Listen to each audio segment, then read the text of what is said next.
दुधाला आमच्या 40 रुपये दर मिळणं गरजेचं आहे। दूध चिती परवडत नाही। आता जर बघितलं खाद्याचा दर वाढलेला आहे, जनावरांच्या औषधांचा दर वाढलेला आहे आणि अशामध्ये दुधाला 40 रुपये दर मिळणं अत्यंत गरजेचं आहे। पण सरकार देत नाही, कुठंतरी अनुदान देत आहे, ते कुणाला मिळतंय कुणाला मिळत नाही। जाचक अटीशर्ती घातल्या जातात आणि त्यामुळे शेतकऱ्यांना अनुदान मिळत नाही। पण अनुदान तर सोडच, आम्हाला 40 रुपये दर जसा उसाला एफआरपी मिळतोय, जसा उसाला एफआरपी मिळतोय तसा आम्हाला 40 रुपये दर मिळाला पाहिजे।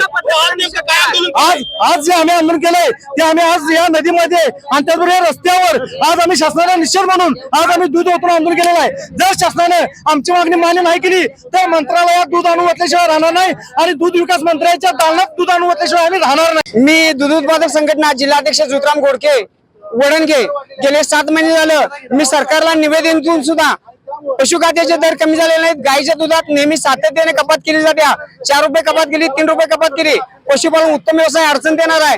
आज युवा पिढीनं प्रत्येक बँकेचं कर्ज काढून गाई खरेदी केल्यात, पण हा दूध व्यवसाय अडचण आल्यामुळं ही पशुपालन उत्तम व्यवसाय करणारी युवा पिढी आज रस्त्यावर येणार आहे। आणि यासाठी सरकारनं जे 7 रुपये अनुदान जाहीर केले ते पूर्वत चालू करावं आणि गाईच्या दुधाला जी 4 रुपये आणि 3 रुपये कपात केल्या ही ताबडतोब थांबवावी।